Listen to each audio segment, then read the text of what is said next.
And today we have a video by Puerto Flaco titled Chrisean Rock accidentally confessed to murder on live stream today. Yeah, things look bad for her, but that's by the way. Comment down below what you felt about the situation. Like, share, subscribe, and let's see what Flaco has to say for us, man. Let's go. It's been confirmed that the police have made contact with Chrisean Rock to interrogate her about the death of her ex-boyfriend, Ronnie Doe.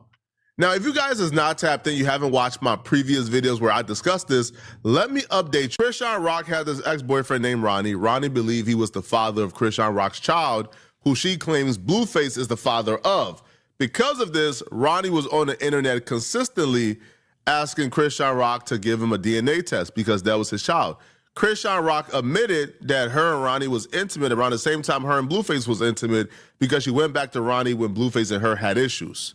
Now, Chrisean Rock apparently got fed up with Ronnie when Ronnie pulled up on her in the middle of the mall. In the next 4 to 6 weeks, God willing, Chrisean is going to be required to do a court-ordered paternity test. And once we get this paternity test, we shall have more. Right here, Junior right here.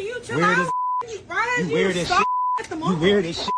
What's wrong? You weird as shit. Nobody stalking you. That's my son. That's my son. That's my son. What you want to do? What do you want to do? I'm calling the car. I don't give a call him. Nobody touch you. Go to the car. Call him. Go. Yeah. Go. I'm calling the car. Police ass. You a police ass. Time to go. You a police ass. Time to go. You a police ass. Sir, You a police ass. excuse me. Police bitch. Excuse You a me. bitch. I need you out the nigga. Okay. I need you out the mall, nigga. I need you out the mall. Okay. I need you out the mall. Okay. I need you out the mall. Okay. I need you out the mall. Okay. Let's go this way. Okay. Let's go this way. I need you out the mall. Let's go this way. All right. Let's go this way. All right. Shortly after this altercation and before the last court hearing to determine whether or not Chrisean Rock would have to give Ronnie a DNA test, Ronnie ended up dead. Now, Chrisean Rock have told numerous people behind the scenes that she was the one who did it, that Ronnie was playing with her too much. Now, this could very well be just the girl capping, lying on her bodies, all right, trying to make it seem like she's tougher than she is. Or this could be a murderous sociopath admitting her wrongdoings. We would never know because we're not in Chrisean Rock's head. Yeah. All right. But Chrisean Rock has told people behind the scenes that she did this. Okay. Now, the fashion in which Ronnie died points a lot of people in the direction of Chrisean Rock. So, with Ronnie, right? Let me give you the history. Right? Remember when Ronnie was with her in the mall and they called the police? Remember Ronnie went to jail? He was in the mall with her. Like, that's my baby, this, that, and other, right? Yeah. Look what Ronnie did. She pressed charges on Ronnie that day. So that week, Ronnie had a court date with Chrisean Rock on Friday for the charges she pressed on Ronnie. Ronnie tells them on Monday, yeah, I got you, you stupid. You ain't smarter than me. Now that we going to be in court, I can serve you the DNA subpoena, right? He said, I don't give a fuck about the case you filed on me. I got you right there. I'm going to have them served in front of the judge.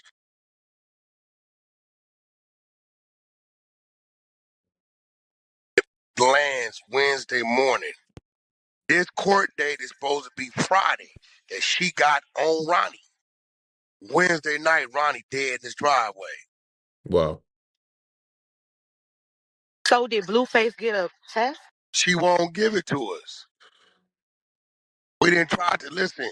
We didn't serve. She act like she ain't served. Chrisean Rock's own sister came on Jason Lee and she says, or she implied that Ronnie died because of this DNA test that was awaiting, that Chrisean Rock didn't want to go through it. Now, what I was told was Chrisean Rock felt like Ronnie was harassing her. She felt like Ronnie was playing with her. Her and Ronnie was going back and forth behind the scenes. Threats were made back and forth. Yeah. And, you know, she did what she had to do, you know, according to what she told people behind the scenes. So today, the police contacted Chrisean Rock to inquire about Ronnie's murder. Now here's the thing. Chrisean Rock is so dumb that she actually had this conversation without a lawyer. Like, she volunteered to have the conversation without a lawyer. Now, when she gives a brief description of the conversation she had, you could see her even identifying a motive as to why she would want to murder Ronnie. Let's have it. And I'm saying back, like, yo, if this is what you told the police, if this is what you told them, bro, you're in a world of trouble. The gifts. I got blocked the gifts. I don't want that gift. I don't want that gift. But I'm gonna be honest. I'm getting attacked 3 different ways. Like, first of all, these are signs that I know I'm getting closer to God and that I need to stay focused. Niggas always bring out God, bro, when they are in do something that they did themselves. I'm getting closer to God. I'm getting closer to God every time. I'm getting closer to God. Yo, don't bring God into this shit, bro. You did it to yourself. And I'm gonna let Flocko explain, but I feel like, well, I definitely feel like she did it. But you guys can comment down below what you thought about this video. Whether she did it or not, but I feel like she did it. So yeah, don't bring God into this, bro. You caused it yourself. And I need to back up from things. First, my homegirl, I love her dear to my life. I love her. Okay. Put your mouth around it. I'm about to block the gifts. But anyway, these are 3 things. First, her name is Z. She's my best friend. She gave me these things called the evil eye. The evil eyes are supposed to protect you, and I just knew, like, no. What you got there, that's not even God. Throw that out the window. Throw it out the window. Boom. We continue with our day. My baby died, not like that, but he's blowing up my phone. I'm trying to figure out, what do you want? What do you need? What do you want from me? What do you need from me? A headline, controversy. But it's deeper than that. You know why I say it's deeper than that? Because nobody risking their life and freedom for a headline or controversy. Ask his probation. Is he supposed to be anywhere without permission? They're going to say no. You think he got permission in 30 seconds to come to Miami? No, he didn't. So it's deeper than that. It's deeper than clicks. It's deeper than views. I'm just trying to get down to the nitty gritty, but this is what I need to do. I need to run. It's a lot of evil after me, bro. Just like those little evil eyes that she gave me and I threw them out the window. I was supposed to throw my phone out the window. When Blueface started blowing up my phone saying, I'm finna be in town, I'm risking my life and my freedom to come see you, I just need to talk to you, I should have just threw it out the window, chat. I'm telling you. Then on top of that, boom, they talking about Quran, yada, yada, yada, open investigation. Bro. Breaking down how Blueface snuck out the state and traveled to see you without permission from his probation officer on live is nasty work. You're trying to get that man put back in jail, bro. It's nasty work. Now, you could be doing this. Now, some might assume you're doing this because you're headed to jail and you want him to suffer with you, right? Yep. I can't blame you. If you guys are twin flames and you want him back in jail with you too, understood, right? But let's get to this Quran stuff. Let's get to why we are here, why we clicked on this. We want to hear about Quran. Now, she starts off by saying this Quran stuff is apparently people who are working for the devil and for Satan who are, who just don't like her. I'll be real. A lot of the people who have picked up this story is not a part of like the Chrisean hate bandwagon, right? Like, this is not Baddies universe who's now aware of the situation. I've never watched a full episode of Baddies in my life. I just never. Like, I've seen clips. I just never. Like, I'm not a part of that circle. Yep. Right? This is not like the Baddies Reddit who's up. No, this is a group of people who saw a story, who got some background information on this story, and we're looking at this and we're saying it's very bad, it doesn't make sense, and it looks like you're involved. That got nothing to do with me. His death has nothing to do with me. Yes, he made my life about him. Why? Because he needed money. He was desperate. But guess what? He was high. He was on perks. He was on Molly. He was on lean. He was drinking. Where was his parents then? Where was his family then? Nobody was holding Quran accountable. Falsely claiming my son. While highest, nobody held him accountable. Nobody. Nobody was trying to save him before he died. Nobody was trying to save Quran before he died, bro. Because you sit over there, you act like y'all wasn't trafficking the drugs through his basement, which was his grandma, his mom basement. Like, y'all keep trying to put this narrative out, and then I keep being quiet because I low-key love Karan and I got respect for his family. But when y'all not trying to, like, really say what really happened, say what's really going on, that's what's making me mad for real. Because I'm sitting at the gym. I lie to you not. I'm sitting at the gym. I answer my phone. I tell them, come in. There's investigators. They're like, hey, we know you didn't do it. We got his phone. Yada, yada, yada. We're recording this. Yeah, record it all. And you believed them? And you went for it? Poor girl, bro. Poor girl, bro. Yo, listen, man. Now, if these folks, if we are to believe that Chrisean Rock is telling the truth, Okay. Chrisean, do you understand that that's a strategy? Them saying, hey, we know you're not involved. Just tell us what you know. You know, tell us anything. That's what you know. They want you to talk until you talk yourself into a jail cell. You think they will be like talking to you? You think they will be like trying to pull up on you, trying to have a conversation with you? Nah. If they didn't think you were involved? Do you think these folks will be contacting you, will be asking other people about you, because they asked to do Quell about Chrisean Rock? Do you think they'll be asking other people like about you if they felt like you was not involved? I mean, so what I feel is right that I mean, they'll of course believe that she's involved. You know, one way or the other, they believe she's involved. But that's by the side though. I personally feel like, you know, law enforcement, police officers, you just have to like, you know, test the base, check everything out. So, you know, to just test out the waters and see who is involved and everything like that. They can't just leave out any potential suspects around. So I feel like they can be doing that, you know, see everyone around and just ensure that they are not involved or they are involved. So they can be doing that. But I feel like they personally know that she is involved. Absolutely not. That's not how this works. If they thought you had nothing to do with it, you were not involved whatsoever, and you knew nothing, they wouldn't be having a conversation with you. Record it all. Because y'all need to put the end to it. Y'all need to find out who really killed that man. I'm tired of that. Keep trying to like, everybody riding on my coattail for controversy. Yes, it's getting on my nerves. My child father, he's hurt about something, bro. He's hurt that I left him when he was in jail. He wanted me to stay in the house. He wanted me to stay in the house when I was pregnant. He wanted me to be there for him when I couldn't be there for myself. He wanted too much from me when I was pregnant. He wanted too much, bro. My baby dad, Blue, he wanted too much, bro. I had enough. Now you see, so I don't know how she left Blueface. I don't know how they left each other, but she said two different guys. I think the other person she's talking about was Blueface. So Blueface left her. Well, she left Blueface when he was in jail. And this other nigga that just died right now, she left him too when it was becoming too much. So I feel like there's a common thing between them is you. So I feel like I won't say she's the problem, but she's part of the problem. And I personally I don't understand American culture. I don't know why you're gonna have like baby mamas and doing all this shit, you know. Well, you know that kind of lifestyle is not a good one, but I mean everyone makes their choices, right? But still though, I don't know why you would entertain that sort of lifestyle, having different kids with different women and not being in their life. That's the craziest thing to have. Didn't do what he wanted me to do, bro. Okay, I chose myself. I got in the gym. I got my life right.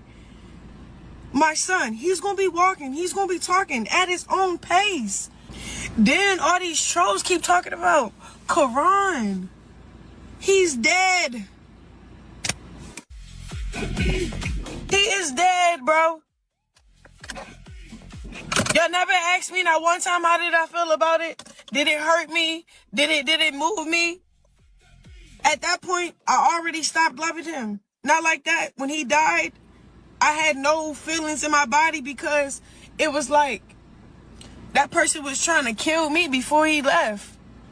He really was. He was trying to diminish my character, my image. He was trying to clout chase off of my son that I love the most. Like, people be doing stuff and don't know would be actually the after effect. What? She gotta stop talking. Like, she has to stop talking. I don't Gotta even help think herself, that she bruh. understands what she just Gotta said. help herself, She bruh. says, "Hey, he was trying to kill me before he died." You just gave him a motive, Chrisean. You just told them exactly why you would have a motive to want him gone. Then you say, well, he was cloud chasing on my name. He went after my son who I love so much. And then the following sentence you said after you said he was cloud chasing on my son who I love so much. People be doing these things not knowing the after effect. Yeah. Now, if you are, I don't know, proficient, right? If you're somebody who is, let's say you have a basic understanding of the human or the English language, right? When somebody says the after effect, what that means, the consequence of the previous action. Yep. So she says the after effect of Ronnie cloud chasing on her son was the death. That's you just confessed, Chrisean. Like, do you understand? Like, you just accidentally confessed to murdering this man. Now, I hope you just misspoke. Man, but y'all let me know in the comment section what y'all think about this, okay? She didn't even speak, bro. That's yo. I personally feel like she did this shit, bro. Like, I ain't gonna lie. So she did it. She did it. I mean, she might not have done it though. Like, there's evidence that points across to say that she did it, but I mean, yeah. I just my hunch. I just feel like she did it, and that's by the way though. Comment down below if about the situation. Like, subscribe, and we out. Let's go. We out like a motherfucker, bro. Oh, blood. I ain't gonna lie. I gotta watch my videos. I gotta watch my video. I gotta see the Mr. Beast on. Like the Mr. Beast. So in the current day,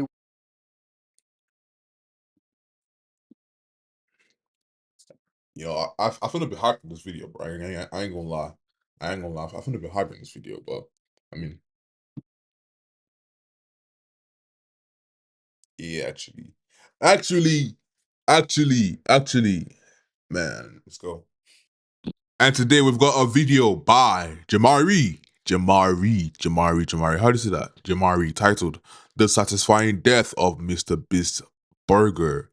Yeah, I don't know a lot about that. I only knew he had Lunchables or Feastables. I don't know what they called it, but he had a burger, bro. That's by the way, though. Let's see what Jamari has to for us today. And by the way, comment down below what you feel about the situation. Like, share, subscribe.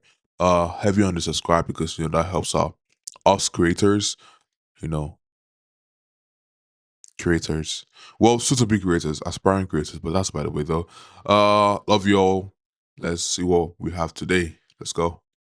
So in the current day, we know Mr. Beast as the most ambitious creator to ever find success on YouTube. The first man to Mr. Beast as the most ambitious creator to ever find success on YouTube. Damn. The first man to surpass 500 million subscribers, has opened amusement parks, hosted his own TV show, given away millions of dollars, plastered his face absolutely everywhere all around the world, all while receiving a $5 billion valuation for his company. There's a reason no one else does what I do. There is. Like, no one, not a single creator makes videos anywhere near as difficult as we do. And Jimmy managed to do all of this while navigating some pretty serious allegations revolving around his brand for the last couple of years. I don't know what Chris is gonna do when we start filming. So it is safe to say that he has weathered quite a few storms. But back in 2020, Mr. Beast felt ready to create a revenue stream away from the computer screen. And Jimmy's genius idea was to actually enter the fast food industry. But he did not want to compete with other brick and mortar giants like McDonald's or Burger King. And so he would actually attempt to kill two birds with one stone,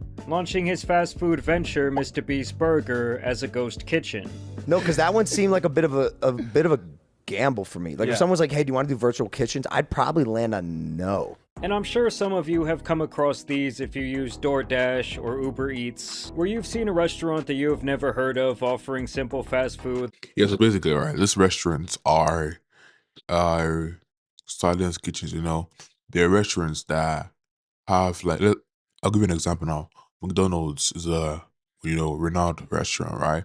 And there's a restaurant called Easy Burger. right? New restaurant looks good and everything. So you buy from them. They're typically more expensive. You buy from them. Then when what you receive is just whereas McDonald's burger, but you don't know. So McDonald's has made a ghost restaurant. That means they don't have a physical location. They have a physical location, but it's not under that name. It's under the name we all know, McDonald's. So it's like a ghost market in a way, if you understand what I'm saying. So yeah. Let's go. Like burgers or chicken tenders. Ooh, I've never heard of Big Cock Burger. Fat Cooch chicken tenders, I'm in. Let me get some of that special sauce. Really though, a ghost kitchen is supposed to be a professional commercial kitchen that prepares food exclusively for delivery or takeout.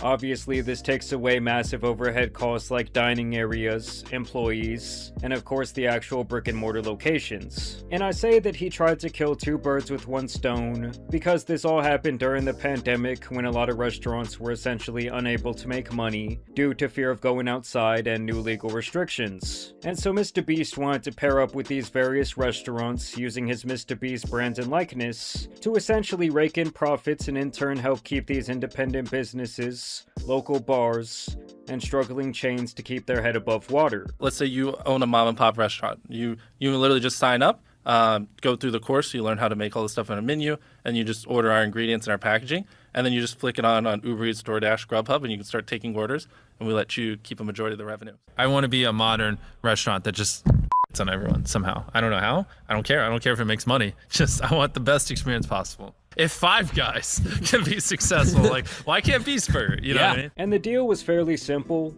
The partner kitchen would keep around 30% of their profits. Another estimated 30% would go to ingredients and the Beast Burger packaging for the food itself. Of course, the food delivery apps would get their 15 to 30% cut, and the rest of the profit was split between Mr. Beast and this company called Virtual Dining Concepts, who partnered with Jimmy to create this entire venture. Basically, Virtual Dining Concepts, also known as the VDC, was supposed to have the business relationships and the business infrastructure to really support the entire operation, all while Mr. Beast, on the other hand, would mainly handle the promo and be the face behind the entire project. So we have a partner, basically a guy who's been doing restaurants his whole life. He owned 300 restaurants, so we launched with his 300 restaurants, and that first day they all sold out. And while this all sounded great on the surface, and the venture would go on to make over $150 million in their first calendar year, this would quickly turn into the biggest mistake of Jimmy Donaldson's life. One that would not only torment him for years to come, but even in the present day, Mr. Beast Burger is still a massive pain in his ass. I'm talking about serious. I ain't gonna lie. So the thing is that I've never heard of Mr. Beast Burger, although I am in Canada, so things are very different over here. But still, though, I know about Festivals, I know about Lunchly, I know about Prime, but I've never heard about Beast Burger. So I feel like that shows that it didn't really work, and it didn't really go far. So I mean, let's talk about that. Damage to his reputation, lawsuits in the hundreds of millions of dollars. We got lawsuits? And an ongoing legal battle that could have left him bankrupt. This is the downfall of Mr. Beast Burger and how it almost destroyed the entire Mr. Beast brand. Oh wow. Let's go. Now back in August of 2020 is when Jimmy would start doing some testing in the background for the Beast Burger brand. Trying to ensure the system and really see if they could maintain quality control. A little foreshadowing, they can't. Here they would roll out the Beast style burger, the Chandler style, and of course the Chris style. Who could forget Chris? Each order came with the creepy Discord call and message. The guy was out here shooting his special sauce all over your sandwich. Okay, I made that part up. But they also had Carl's grilled cheese, a chicken tender sandwich, and of course some fries on the side. Basically, Jimmy took all of the most popular members of his cast and gave them their own item on the menu. And of course, in this announcement video, he wanted to give the audience a visual. So he took over an actual brick and mortar location, a Burger Boy, that he rebranded with his slop, giving out money and free food, which obviously caused hysteria in the local area, and with that came a 20-mile traffic jam resulting from this launch. Oh, Mommy, can we go cloud chase at Mr. Beast Burger? Police just told us they had to shut down a mile of traffic and there's 1,000 cars in line. I'm sorry for making you wait. Here's $100. Thank you. Gotta give away money because we don't have any food ready. All right. 1, 2, 3, 4. Boom, boom, boom.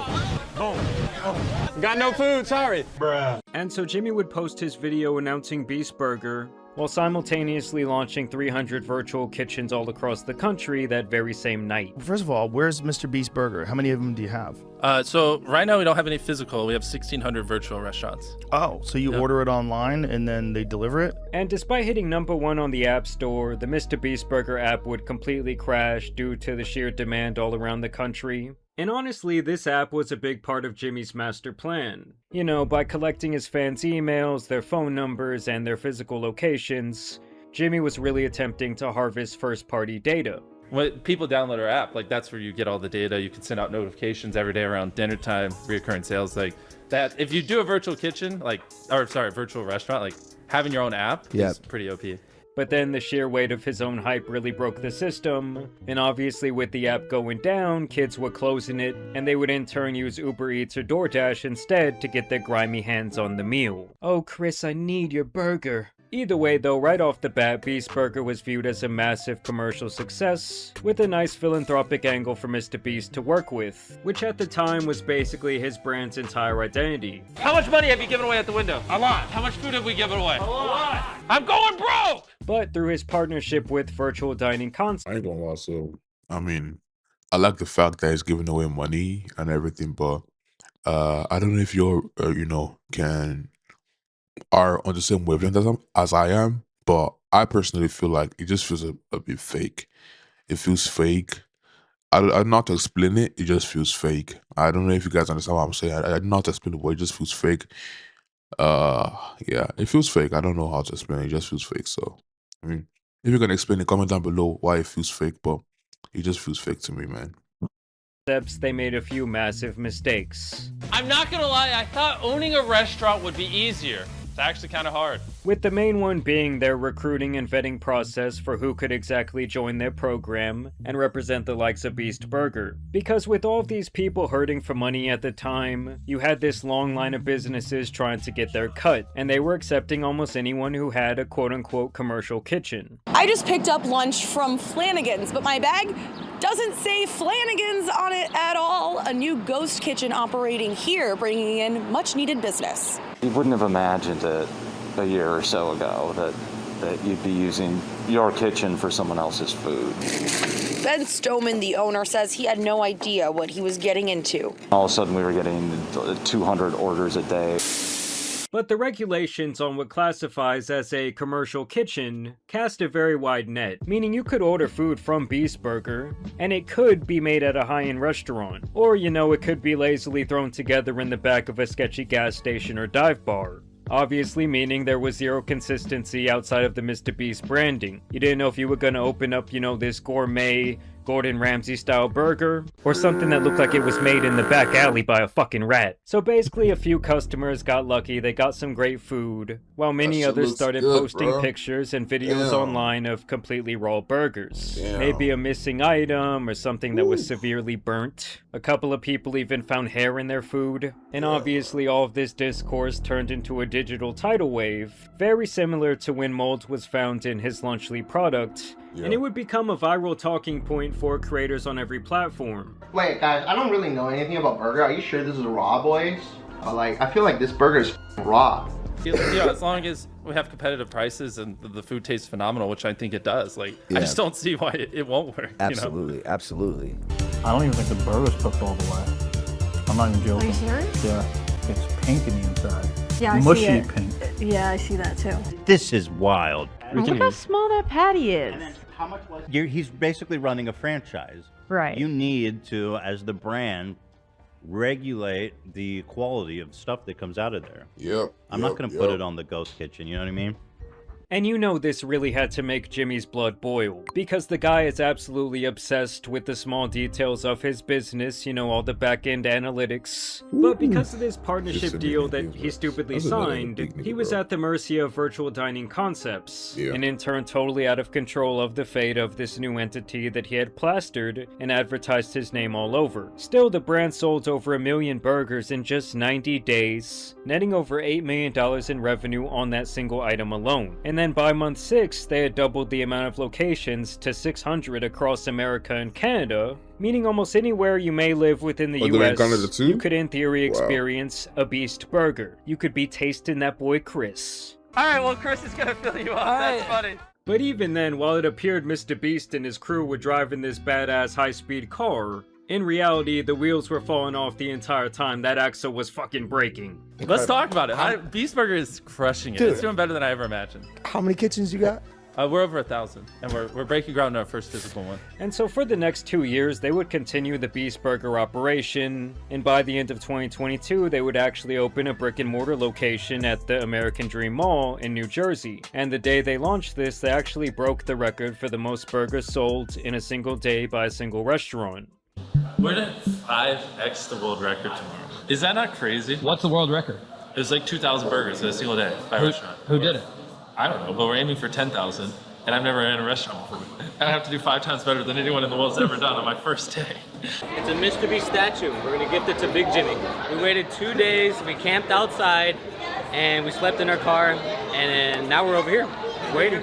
I mean, this launch was a massive deal, as adults from all over the world came to clout chase, Go shopMrBeast.com! while kids on the other hand begged their parents just to get a chance to see the Beast in the flesh. Whatever we get your paycheck, we throw $1,000 on it, because today it's going to be a lot of work. But I really need you guys to step up. If you can really do your best to make them all have a good time. I want everyone who came here to be happy. All right. Thank you so much everyone for coming out. I love all of you. Thank you. It's great. It's great. Yeah. Worth the wait? It is worth. It is worth 24 hours. So from the outside, It's worth 24 hours to get a Beast Burger. Yeah, that's crazy, bro. looking in, it still looked like a massive success. But Yep. even 2 years after launch, with over 1,000 ghost kitchens in operation, they were still delivering raw, nasty food all across the world now. Step back, I think I'm gonna vomit! Popping up in more than 20 countries, including the UK, Australia, Saudi Arabia, Hong Kong, and Mexico. And even after opening the 1,000 locations and the one physical store, Jimmy knew that this was a high-speed train heading down some seriously messed up tracks. And despite making over $100 million in gross revenue within the first year and a half, Jimmy already knew that he was ready to distance himself from the Beast Burger brand entirely. Honestly, he had pretty much stopped advertising it altogether, and soon he would become very public about this feeling.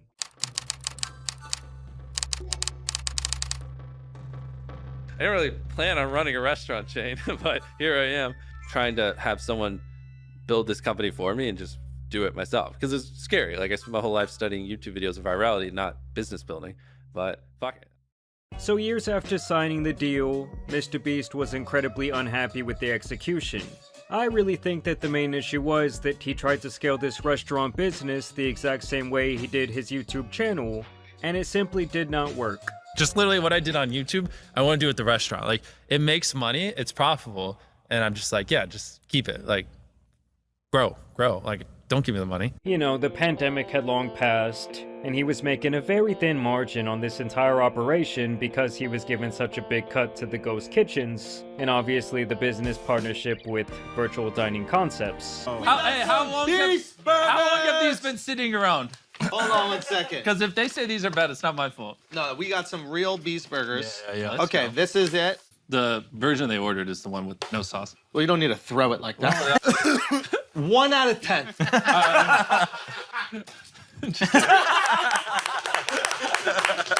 And so by the year 2023, Jimmy was ready to cut the head off this snake, while Virtual Dining Concepts, on the other hand, were refusing to let go. Like, guys, if this was Mr. Beast, they had that stranglehold on him, they had him hostage. After all, he was essentially their cash cow who they had total legal control over. And meanwhile, people all over the world were still sending in photos of disgusting products. Damn, bro. I ain't gonna lie. Look at this shit right here. Oof. Wow. While people all over the world were still sending in photos. Yeah, so this shit hasn't been cooked properly. For sure. Of disgusting products For sure. that mainly amounted to raw beef being served over and over again. Alright, so not only down with the hour for this shit, look at this shit, yo. Yo, this shit raw as a motherfucker. Yo, Mr. Beast, you got your name attached to this shit, my nigga? Bruh, that's bad business. That's bad business, bruh. And this is when Mr. Beast would actually make his most critical mistake. In June 2023, he responded directly to fans on Twitter saying, "Yeah, the problem with ghost kitchens is you can't ignore the quality of the food from other restaurants. Realistically, it's impossible. I signed a bad deal initially, and now VDC won't let me stop even though it's terrible for my brand." I'm an idiot. I don't know. I never ran a restaurant. Like, And although he would quickly delete these tweets, the damage had already been done. He had now pointed blame in the direction of his business partner, and this is when all hell broke loose. As the very next They month, sued him? Jimmy would file a $100 million lawsuit against virtual dining concepts, sued them. alleging that they caused material irreplaceable harm to the Mr. Beast brand, citing that they decided to prioritize rapid expansion over basic food safety, and that they were serving food that was regularly described as disgusting and inedible. With the most damning allegation being that the VDC allegedly trademarked Mr. Beast without his knowledge or consent, and this trademark covered restaurant and kitchen services, as well as food and delivery, and even merchandise as far as the Beast Burger brand was concerned. Well, let's say you lose money in a video, you're like, well, Mr. Beast Burgers Yeah, is popping off this week. Exactly. And by the way, it is. It took a fucking hour for this shit to come. This how the burger look. I don't know how to feel about that. Now, I really feel like Jimmy thought that they would fold due to all the bad publicity, as in the internet world this happens all the time when a bigger creator is able to poach an unknown entity or person. But the VDC would actually come back with their very own $100 million counter lawsuit, and this all went down in the matter of a couple of days. I mean, you have to think that they had this countersuit somewhat locked and loaded once the smoke started that Jimmy was unhappy with the brand direction for months. And it's not like his frustration was unwarranted. I mean, should they really be surprised when their shit quality slop was constantly going viral? Like someone legitimately had theirs packaged in a goddamn 7-Eleven wrapper. So his customers were essentially paying a premium price for whatever scraps a local kitchen had lying around the counter. It was raw. So yeah, I couldn't eat it. Big disappointment, Mr. Beast Burger. Order it from the valve. Yo, I ain't even gonna lie though. I ain't gonna lie. I ain't gonna hold you. So the thing is, right, a grown ass, I won't say grown ass man though, but like I feel like as an adult, if you're like, yo, what do I get to eat today? What do I get to eat today? Yo, let me go to the new Mr. Beast joint, bro. Let me go to the new Mr. Beast burger. I feel like that's weird, bro. That's weird. Yo, there are other things you could go eat, bro. Like, first off, Mr. Beast is like a children creator, right? So I don't know. Just feels weird though. Let's go eat some Wendy's, bro. Or better still, don't eat at all. Just make some shit at home. Get some yogurt and eat some cereal, bro. You're good to go. So I don't know. I just feel like it's weird, for sure. It's the baseline location and got raw meat. And so in their countersuit, the VDC claimed that Jimmy was trying to use his audience to bully them out of a contract that he willingly signed. And they say that when he went public with his anger, he destroyed their business, ruined their relationship with their suppliers, and harm the bottom line of all of those different small businesses and kitchens relying on Beast Burger to stay afloat. They would also state in the lawsuit that they were not the ones who wanted to expand so fast, but they claimed that it was actually Mr. Beast himself who pushed them to be more aggressive and in turn sacrifice quality for scale. There's like some like Bob's Burger Palace we just walked past on our way over here. Can be successful. Like, why can't Beast Burger? I saw a total of like 3 people in Bob's Burger Palace.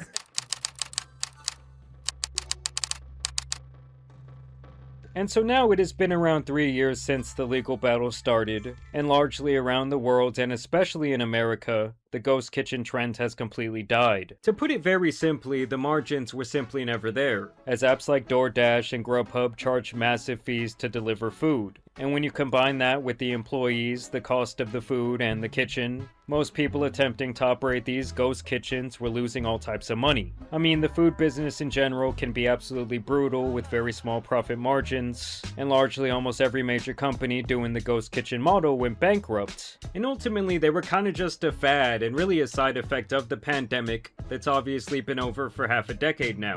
And at this point, the only ghost kitchens left are like Chili's or Applebee's trying to squeeze every last drop out of their extra ingredients and inventory. Where obviously people know that the food is being prepared in a kitchen that they already trust. I just really think the main problem was, once people became aware of actually what a ghost kitchen meant, they were very skeptical about where their food was actually coming from. And so yes, now that 3 years has gone by and MrBeast has spent millions in legal fees, they are actually still tied up in court over Beast Burger. But I will say in the meantime, the judge did dismiss the allegations of bullying them out of the contract, but still the court is trying to decide who breached the contract first, whether or not it was legal for MrBeast to disassociate completely from the burger brand, you know, without giving them notice, and whether or not all the bad press and the raw meat warrants damage payments to Jimmy for harming his overall reputation. Yo, Mr. Beast, you got your name attached to this shit, my nigga?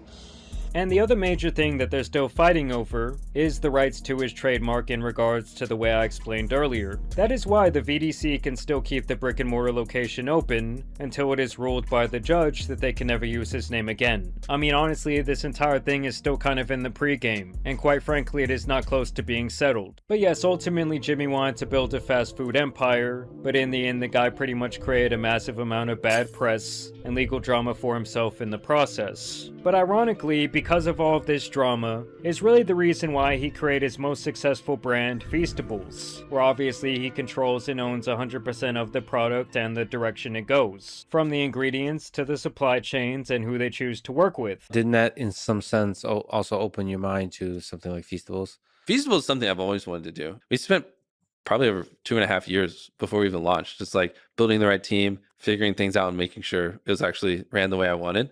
And although he has had quite a few road bumps with that brand as well, it has had way less public scrutiny than the likes of Beast Burger or Lunchly. But either way, I do want to know what you guys think about the Beast Burger saga down below. I ain't gonna lie though, I ain't gonna lie. So the problem why Feastables is not as bad, because I would imagine it's way easier because it comes from like a factory. So like the processing and like the things you have to do, the steps, safety steps are like way less than compared to like a virtual restaurant whereby everyone has their own standards to make their food, and you know you never know what the owners of those stores are doing. So I mean, quite understandable why Feastables is a way better, you know, compared to the Beast Burger. But that's by the way. Comment down below what you thought about this video, and let's go.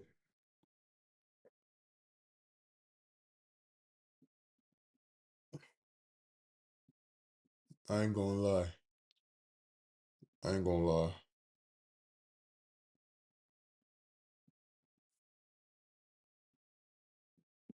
I gotta watch one DDG video, bro. I never had a DDG video, bro.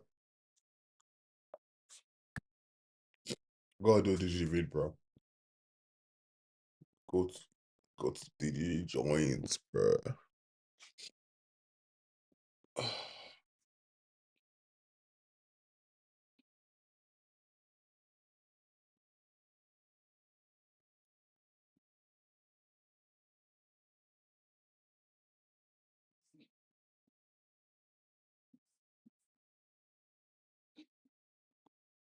Probably the hardest job. Yo. Let's go.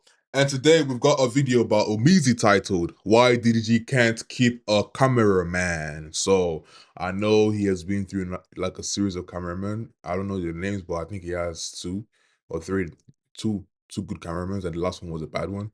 But the guy came online, you know, explaining why he left Chimuyu and why I stopped being DJ's cameraman. And it was like, yo, they put him in bad conditions, type shit, da. So I mean, it's what it is though, but he was just yapping about, you know, the bad conditions he was put under, and DDG tried to explain himself, and he made the situation way worse.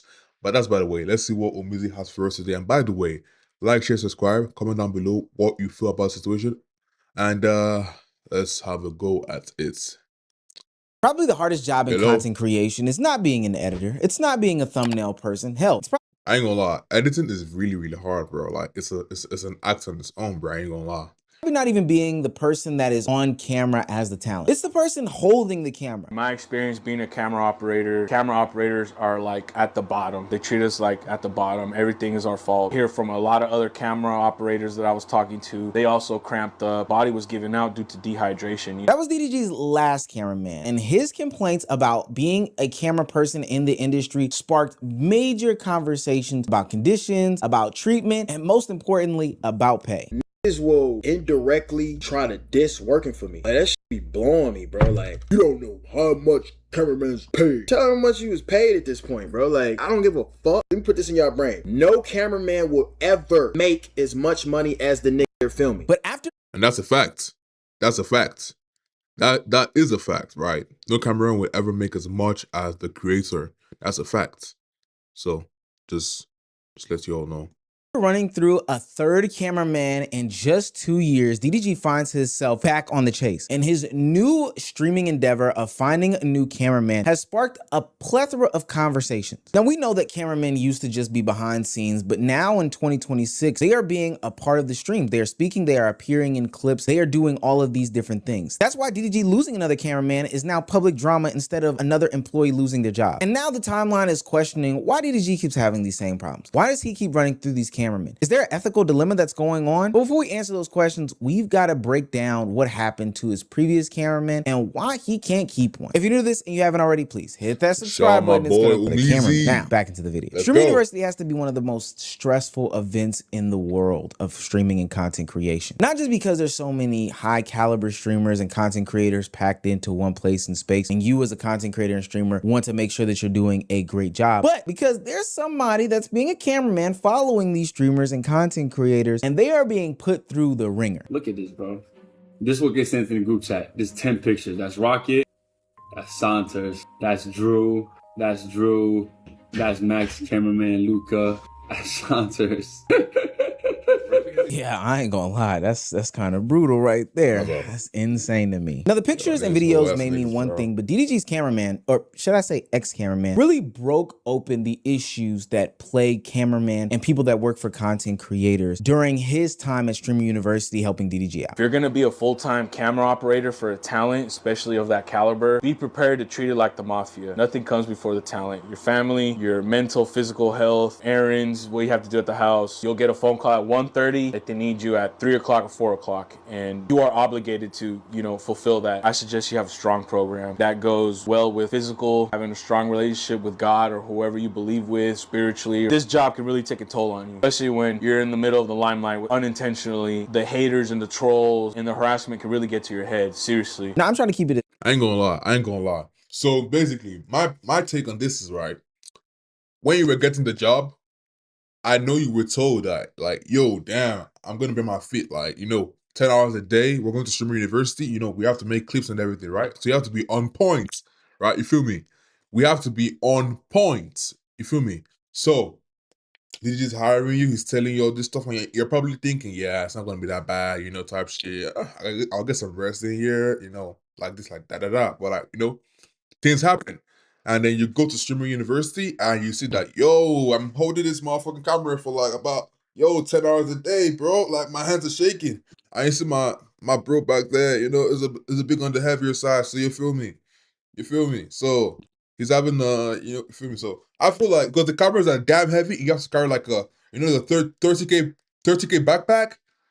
I'm sure that shit's expensive. No, 30K expensive, but like, that shit's heavy as hell, bro. So you have to carry that shit all day and carry that camera like this, bro. Yo, I can't even carry like a bag for like this for like 30 minutes, bro. My hands are gonna be shaking. So I feel like you have to at least be able to like bench like about 100 or 200, bro, at least, to be doing that every single day for 4 days straight. Imagine. So I ain't gonna lie to you. So I feel like that's what happened. He was probably thinking it's not gonna be that hard of a thing to do, but when it got there, it was like, damn, nah, bro, I can't do this shit, bro. Nah, I'm good. And then the money wasn't making sense. It was like, yo, I'm working on these hours, I'm on call, everything, and I just see this amount a month. Yeah, I'm good, bro. I'm good. So, fair as yeah. possible when I talk about this subject because, you know, it can get a little tricky. DDG's cameraman described the job as physically demanding. He had to carry heavy equipment. He had to work in these high conditions and these long hours. Start off, streaming university sucked. It was 92, 94 degree weather. I was carrying 50 pounds of weight. Yo, so I said 50 pounds of weight, bro. Man.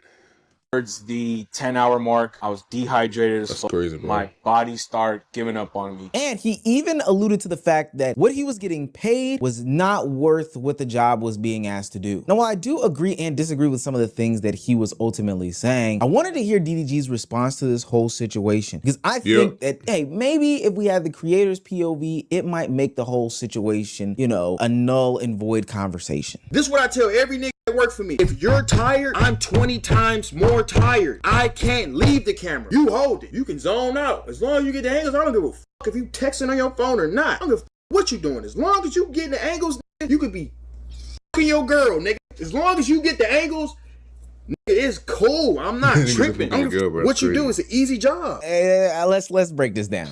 Okay. What it's worth, I think that there are certain jobs that come with an understanding of the grueling and rigorousnicity of the task that's being asked. If you're somebody who is a day laborer, who is building buildings or planting fences, sure, you can complain about how hot it is, but ultimately, at the end of the day, we understand what's going on here. So when we see a streamer doing, I don't know, a 24-hour marathon or a 72-hour hike through the Amazon rainforest, in my mind, it just automatically kind of clicks and registers that it's probably going to be hot. This is probably going to be a tough task to take on, and that, you know, you're probably not going to get a lot of sleep or all these other things because the streamer is also not getting these things. I'm also not thinking that the camera is going to be the size of an iPhone. We've now, through plethora of videos, seen how big these streamers' setups are. Hell, Ben the Don talks about Speed's camera equipment, bro. That shit looks heavy as hell, bro. Damn, bro. Nah. And brags about how he's always carrying around an FX6. Nothing in my mind makes me think that that is a small camera. And the pay conversation is... mind you, that shit's heavy. That shit's on your back like this. Yo, 10 hours a day. Yo, if that shit falls down, you're cooked. I ain't gonna lie. It's on the price, right? Like about 9,000, bro. That shit falls down, you're cooked, bro. You're cooked. No two ways about it. No two ways about it, bro. Finna lose your job, just go back home, bro. Just go on set crime, bro. So, like, the thing is that, okay, let me say what I feel. There are a lot of jobs, like I said, laborer, we know that, yo, we're gonna be the sun, you know, stressful and everything, right? But when you hear about a cameraman, you won't think that's gonna be that hard. You're probably gonna think, yeah, it's gonna be a bit tedious, you know, probably you're tired here and there. But once you get into this, like, we do 24 hours at a go, bro. Damn, bro, you cooked, bro. Trust. You cooked.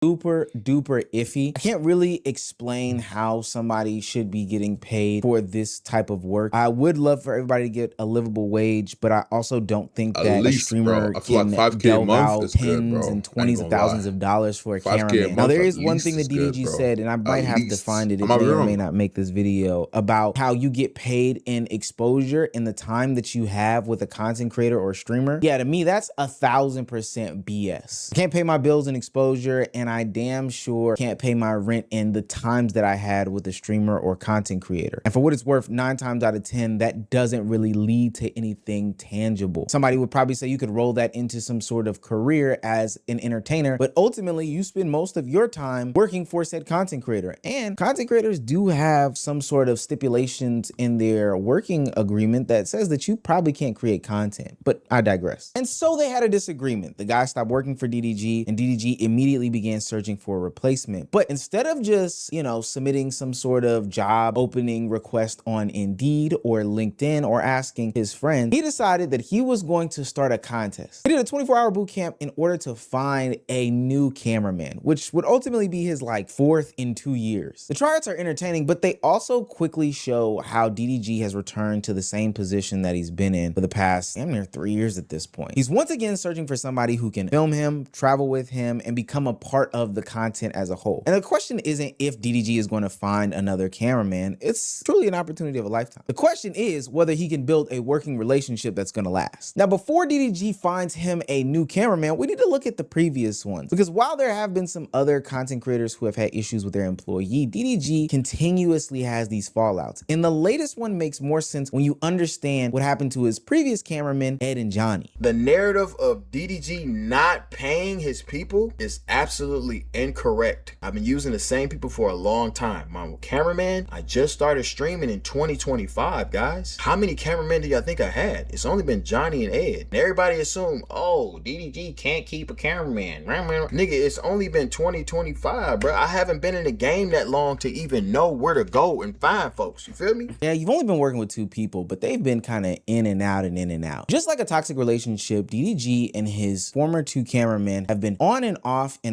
again for probably like the past 2 years. Now, the reasons vary slightly, but there is some sort of pattern here, and it does open up to be a bigger conversation. His first cameraman, Ed, did about 2 stints of 6 months before leaving DDG for these reasons. The pay isn't right for me, as you guys know, with the cameraman job. Because I needed to make more money, all I did was wake up earlier, wake up later, make some content, make some clothes, and make some money. In all honesty, when it comes to the pay that is received strictly off filming, it wasn't enough for the financial needs that I had. Now you guys can get a general idea, but when you live in LA, regular payments that you have, whether it's rent, car, insurance, just the basic things, and food, if the money was to come in, it would come right out. Now, I do think it's DDG's responsibility to build some sort of environment that will make for a happy and healthy working relationship between his cameraman and whatever other employees that he does have on his payroll. Ultimately, nobody likes to do a bunch of turnover at their place of employment, and the idea of bringing in somebody new and training them every 6 months almost sounds nerve-wracking. But that's exactly what he did with this cameraman, Ed, and then also another cameraman, Johnny, who we'll get to in 2 seconds. But the concept of him not paying enough for the lifestyle that Johnny would live is not the fault of DDG's. Ultimately, a job pays what it pays, and while you would love increases, while I would love people to be getting paid a livable wage, not saying that DDG wasn't paying him a livable wage, but ultimately, if you have a $20,000 lifestyle and the job only pays $3,000, then hey man, that's kind of on you. And I think DDG was even fair in his responses. He went down this rabbit hole about how he gave incentives and opportunities for there to be more money made. The amount of money I was paying Ed was not life-changing, regular money, but there was incentives.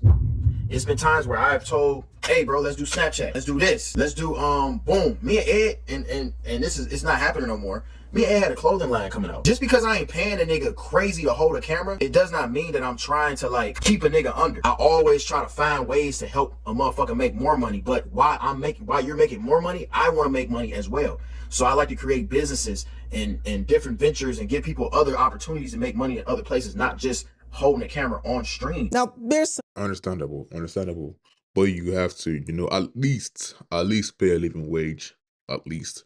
Well, he hasn't said how much he pays them, but at least pay a living wage. Then you can talk about all this other stuff. Finesse in there, but I understand what DDG is saying. Hey, well, let's create an opportunity for me to make another stream of income so that you can also get another stream of income. It's small business. He's an entrepreneur at, to a certain degree. So I get it. But based off the other cameraman, Johnny's track record and history, it makes a lot of sense as to why these people left DDG. If you got any questions about me, Johnny filmed for me for a year. If y'all do not know, y'all know Johnny, right? He filmed for me for a year.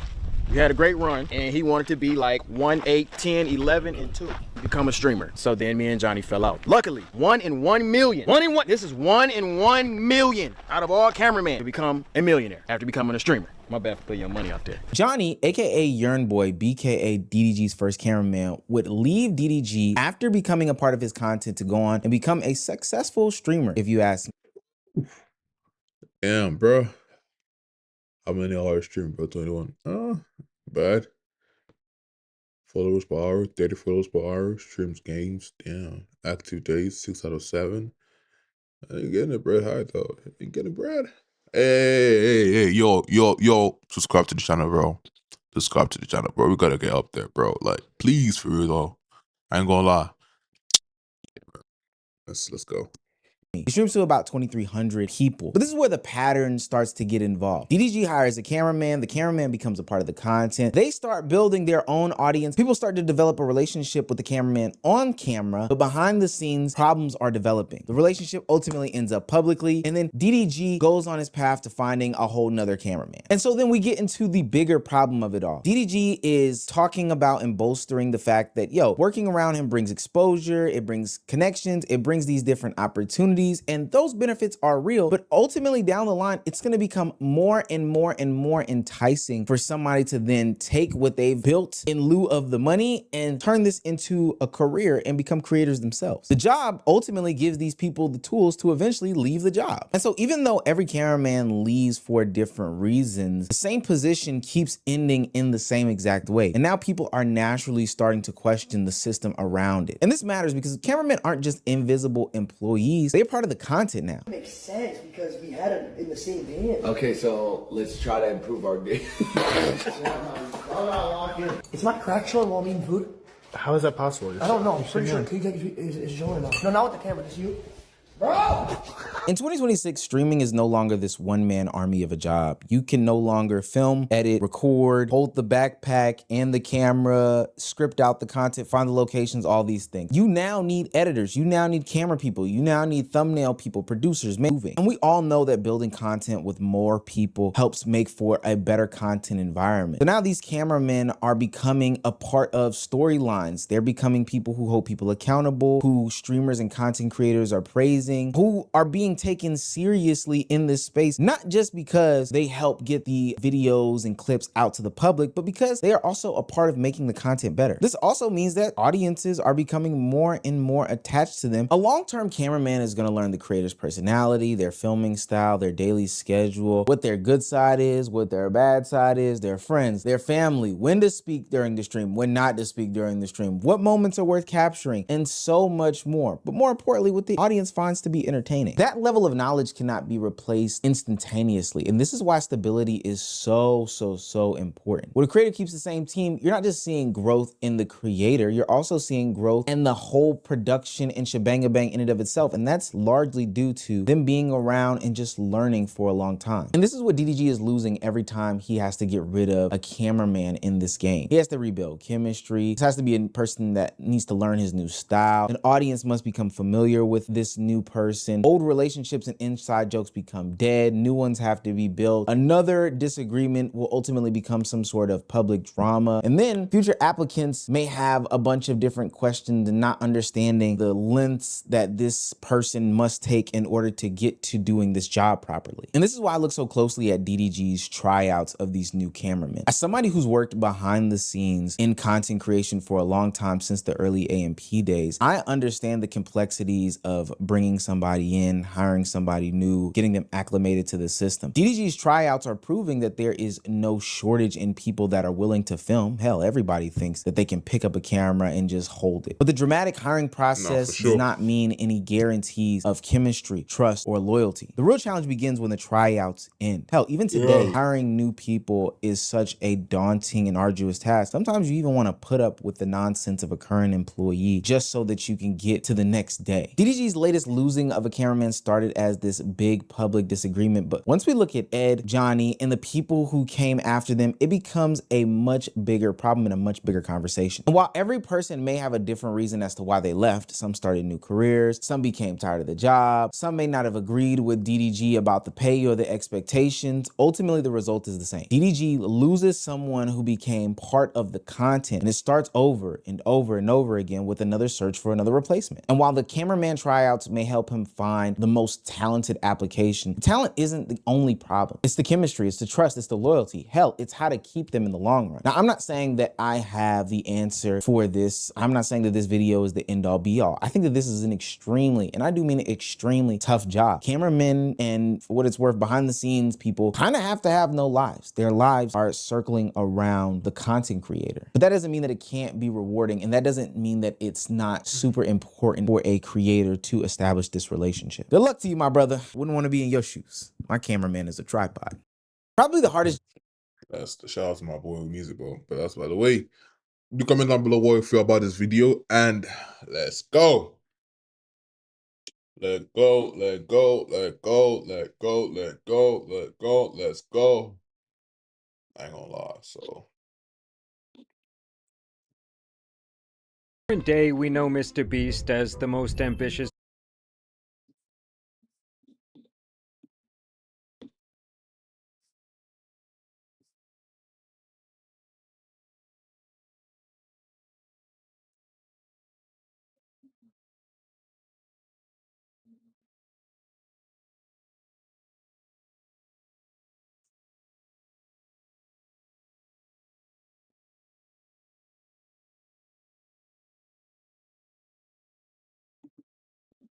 The other day I was arriving.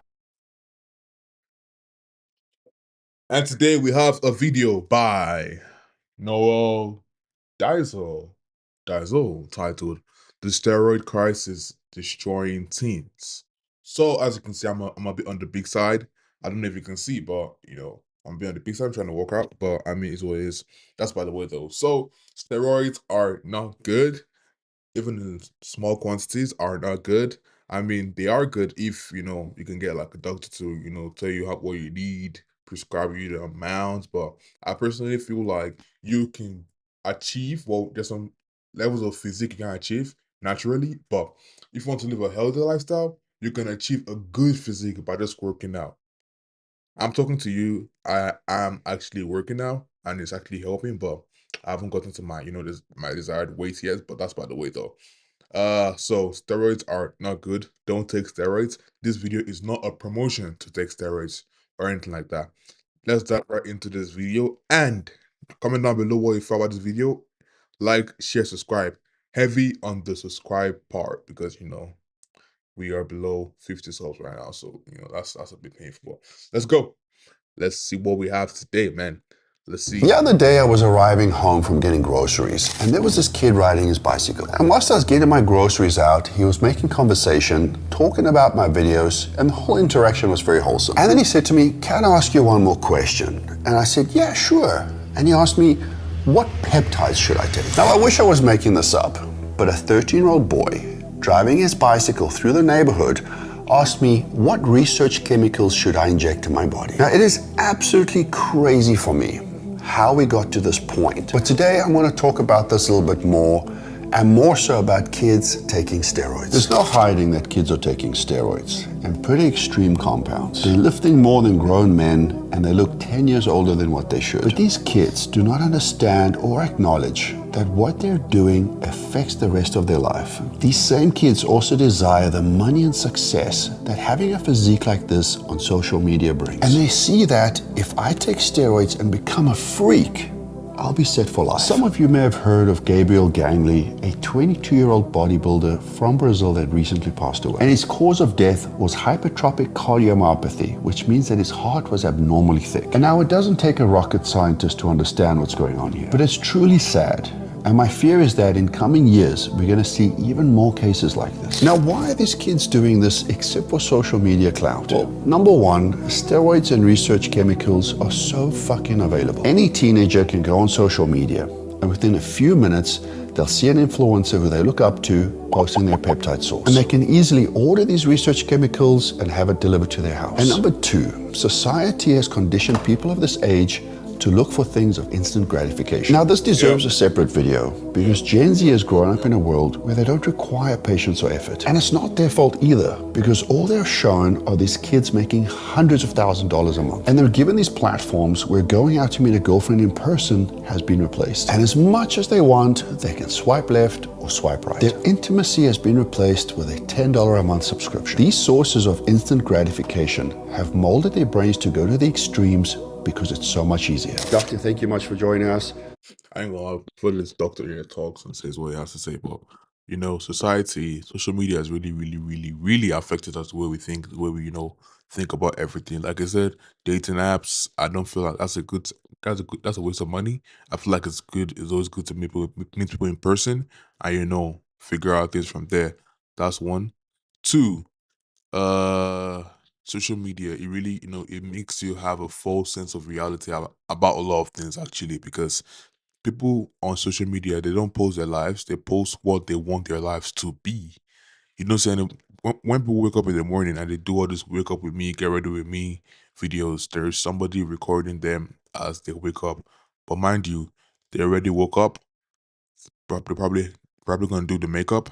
They probably go to bed again, then record themselves opening their eyes. So in reality, they didn't wake up. They didn't just wake up. They've been awake for like 1-2 hours already, but they're acting like they just woke up. So there's that aspect about everything. But still, social media is giving us a false sense of reality, and we have to get off social media. I feel like, because me personally, the only social media app I'm on is Snapchat and WhatsApp, because Snap is to talk to people, WhatsApp is for family and friends, and YouTube actually. But I don't really call YouTube a social media device, but YouTube is just for watching videos, reacting to videos, and scoring songs and everything. But still, that's by the way though. So stay off social media, guys. Instagram and no, even Snapchat. So you have to limit your time on social media. So everything works out together. Everything works out together. Just don't be on social media, and you should be good. You would be good. So yeah. For those of you, Dr. Karan Rajan, he's a very prominent face on social media, doctor, surgeon, educator, and hearing from a professional's perspective. So in your opinion, doctor, what are some of the most severe side effects here? What is a teenager at risk for when using steroids? Yeah, so if we break down those risks by physical and mental, first of all, the physical risks of a teenager is that you just get a crash and a suppression of the natural endogenous testosterone production pathways, and you can get an acceleration of bone maturation, which sounds good, but it's not. Because at that crucial growth stage, that's detrimental, as well as the risk of closing the growth plates early as well. So, you might not reach your full adult height potential. Steroid-induced acne as well, because that affects the oil production in the skin. You can get an increased risk of higher cholesterol. Let's talk more about the mental health side, because these are things that people don't necessarily experience or they're aware of. They're aware of the pain, the internal pain that they're feeling, or they're aware of the acne, but the emotional side, the psychological side. Yeah, you mentioned, a lot of people are familiar with the phrase roid rage, and, that's one component of what we're potentially seeing.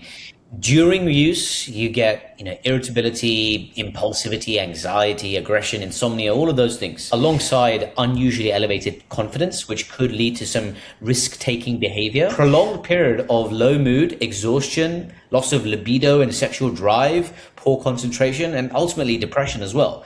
The contrast of that is pretty brutal, right? Where you've gone from taking testosterone, you feel on top of the world and confident, powerful, aggressive, you stop it, and then boom, you crash. It's about 10 years ago, I was very active in the bodybuilding scene in South Africa. And there was this kid who was very well known. Now, for the safety of his identity, let's refer to him as John. But John was a genetic freak and an extremely hard worker. John was also 16 years old, and that's when he started his competitive bodybuilding career. The unfortunate thing is that John worked with a coach who didn't necessarily care about his health, except for his accolades, and that would add to his marketability. John was pumped so full of steroids so that John's coach could market himself as the person responsible for this genetic freak. John was doing incredibly well. He was beating grown men with years of experience on the stage at the age of 16. And this had gone on for 2 years, and he had won many competitions, but by the age of 18, he was taking insulin and trenbolone, as well as every other compound that this coach deemed necessary for him to win. Now, John fell out of the industry so very quickly. Bad my AirPods, bro. Because his body simply could not handle it. Fortunately, he's still alive, but he's got diabetes, thyroid issues, and holes in his heart. John's life will never be the same again because of actions that he took when he was 16. Why I'm making this video is because I want to bring attention to the fact that there are repercussions to these chemicals.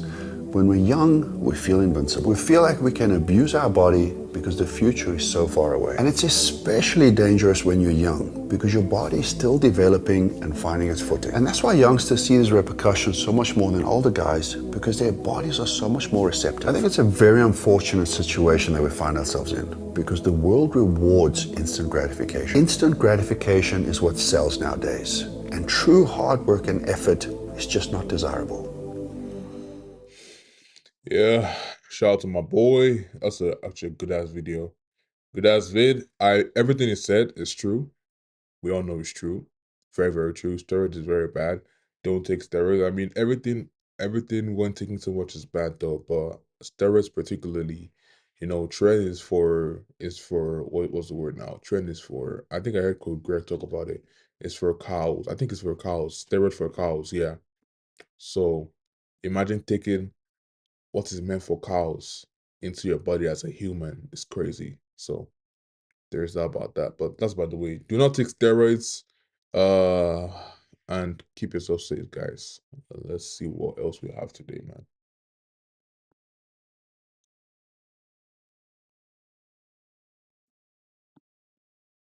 By the way, look. Yeah, I'm gonna ask my boy JB. JB, bruh.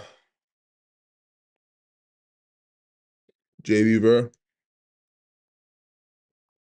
Yo, up Philly fans, up Philly fans, up Philly fans. We have today. Yo, what's up, Philly fans? What's up, guys? What's up, Philly fans? Today we're talking about. Nah, that's not how we started to. But let me just psych myself up. Psych myself up. Psych myself up. Psych myself up. I don't know. I don't know. When streaming, like, I have to like actually be me and free because like I've been just outplayed everything like Philip, but like when it comes to basketball, I gotta express myself, bro. Gotta express myself.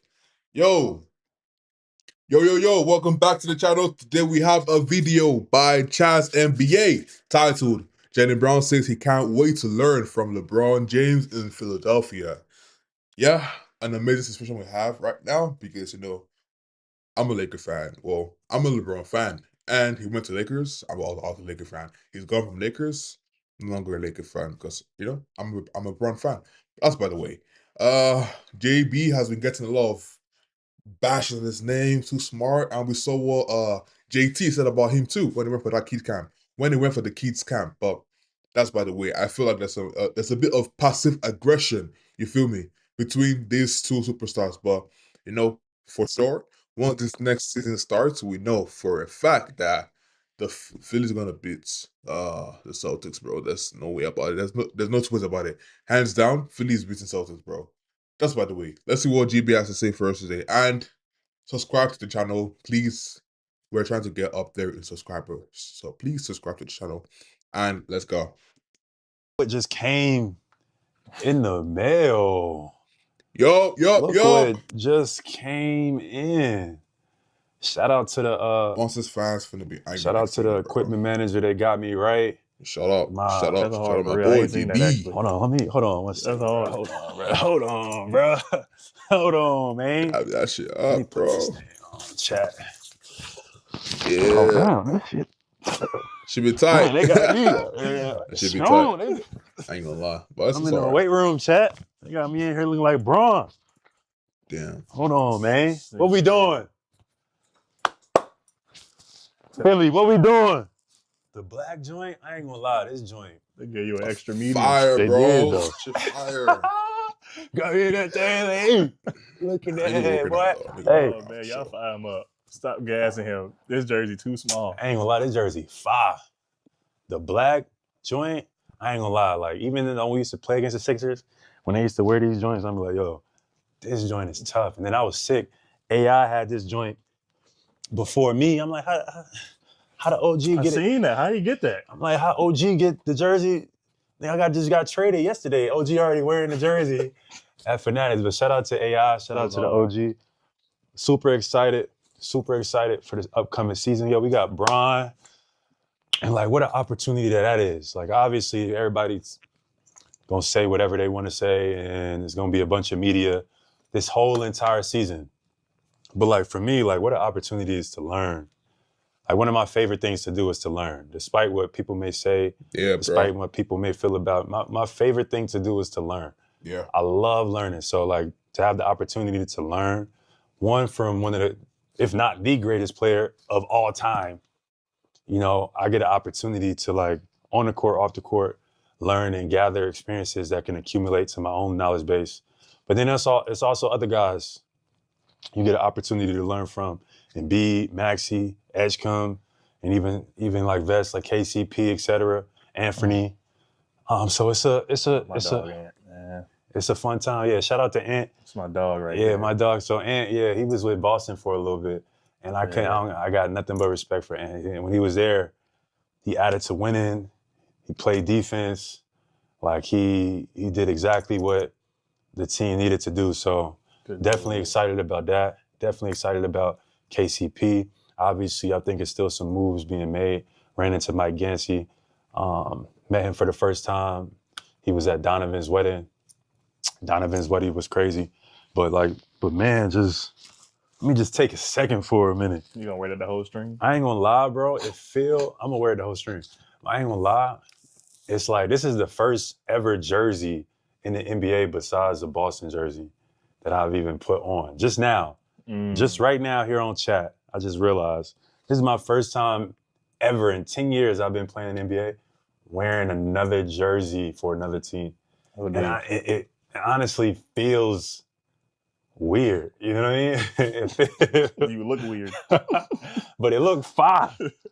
The black joint, the Sixers, man, I feel like we just jumped into a alternate timeline or something. Like we in a different dimension. We in a parallel universe or something. But either way, whatever universe we on, whatever team I'm on, my mindset is to win. So I'm looking forward to that. But it's cool, Chad. Y'all get the first-hand experience. This is my first time putting on this jersey. Right, and it's definitely got a little, it's a little tight, but we're gonna make it work. But I'm excited, man.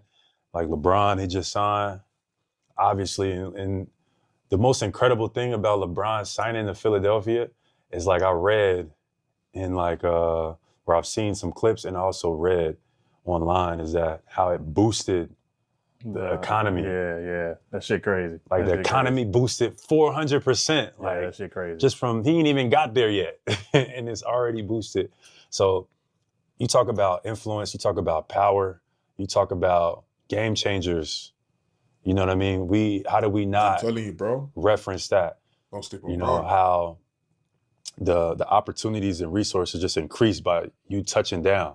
You ain't even played a game yet. You ain't won, you ain't lost, you ain't took a jump shot. But just your announcement that you're gonna be here and how much wealth that generates. So that's the understanding that I want athletes, and obviously every athlete is not LeBron James, right? But we as athletes gotta understand our influence a lot more than we do at this current moment. And the wealth advisors or the wealth managers and the private equity guys and all the people that build infrastructure around athletes, they understand how much value and impact that we bring. For whatever reason, we haven't wrapped our head around it and how much value that's worth. Obviously, LeBron James is a giant needle mover for NBA and multiple industries. Yeah. So, maybe he's an outlier, but there's examples of how that is the same thing is effective. And I ain't gonna lie to you, bro. Before Jaden keeps yapping, bro. So first off, my GOAT, LeBron, for sure. We can say this about Curry because the evaluation for the Warriors franchise, they boosted dramatically during his stay there. So he has risen the franchise value a lot. And I would imagine too, Jordan, back in the day, so I would imagine if he changed teams, he would have definitely brought I'm not sure it's up to LeBron. Like LeBron's amount of of economic prosperity. I say prosperity, but you know what I mean. At least it's it's a close one. At least close, So there are a lot of players that can do that. Well, I won't say a lot though. I mean there are few. I just said three. I don't know anymore. But if you know, comment down below what players you think can bring such prosperity, sudden prosperity to a new, yeah. But I ain't gonna lie. So my boy JB's actually feeling good today. And shout out to my boy JB, because I really fuck with him. I feel like he deserves the finals MVP he got right when he was in Boston. And all the slander he has at his name, I feel like it's just Boston fans just trying to, get about the bad trade they made. But I mean, it's what it is. JB is in Philly. We've got Braun, we've got Edgecombe, we've got Maxey, we've got yo, we got the big fella too, bro. So like, I feel like Philly is a good ass team right now, bro. Philly is a good ass team, and mark my words, we're gonna make the NBA Finals this year. We are gonna make the NBA Finals this year for sure, for sure, for sure. Mark my words. And if we don't make it, you'll just come and just you can put it on my face, bro. We're going to make it, and that's by the way. I just wanted to see how my boy Jimmy was doing. He's had a rough time with Boston and management and JT saying all those things about him, but I mean he's in Philly now, so we are champions. Let's go. Let's go. Let's go. Let's go. Let's go. Damn, screen is freezing, bro. Alright, bet. I mean, also, I'll see y'all later, bro. See y'all later. Peace out.